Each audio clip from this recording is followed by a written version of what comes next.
let's say you're socially anxious. Okay, so what happens when you're socially anxious? You go to a party, your heart's beating. Why? The party is a monster. Why? Because it's judging you. And it's judging you, it's putting you low down the dominance hierarchy, because that's what a negative judgment is. And that interferes with your sexual success.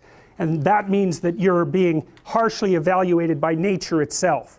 Right? So you are confronting the dragon of chaos when you go into the social situation. And so what do?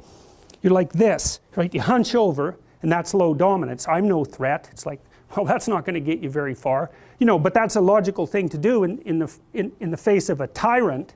So I'm no threat. You know, you look at the king and you're dead. I'm no threat. I'm hunched over. And then what's happening internally? What are people thinking about me? What are people thinking about me? Am I looking stupid? Am I looking foolish? Geez, I'm awkward. I hate being here. Man, I'm sweating too much. It's all internalized, right? It's all self-focused. The eye isn't working. What do you tell people? Don't stop thinking about yourself, because you can't. It's like, don't think of a white elephant. White elephant, white elephant, white elephant. You can't tell someone to stop thinking about something because they get caught in a loop.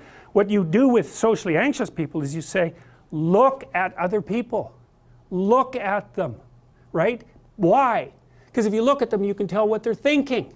And then unless you're terribly socialized, and some people are. Some people have no social skills, and so the reason they can't go to a party is because they don't even know how to introduce themselves. Like no one ever taught them how to behave.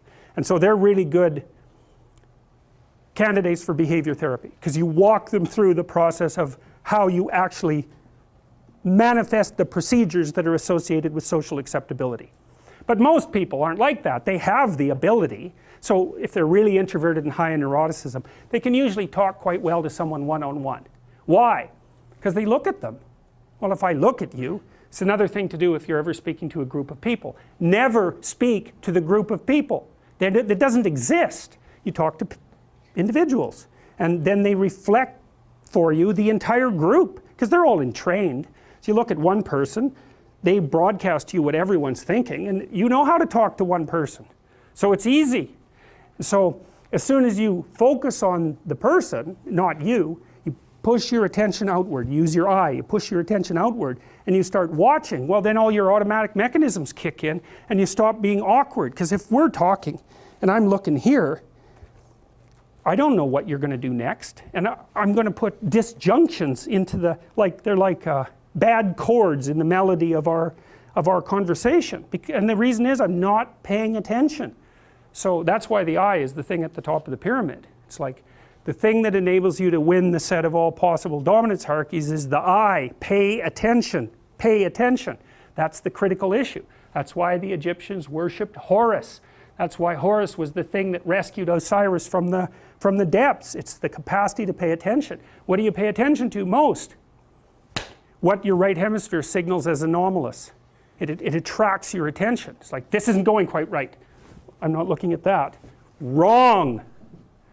That's what you look at. That's what you look at. What's not going right, because that's the terrible monster that might eat you, but it's also the place you get all the information. So that's why it's useful to have discussions with your enemies, because they will tell you things you do not know. And that's such a great thing, because if you don't know them, well, you're not very smart, are you? You know, there may be a time when you go somewhere that's the thing you need to know. And maybe your enemy will tell you why you're such a fool, you know, and a bunch of other things that aren't true too. But even one thing that's accurate, it's like, yeah, thanks very much, man, maybe I'll do some work on that, and I won't have to carry that forward. So, and then that's part of the reason, again, why the terrible predator, it's always the terrible predator that has the gold. It's like, it's the person who delivers the message you do not want to hear. So it's rough, but it doesn't matter. Life is rough.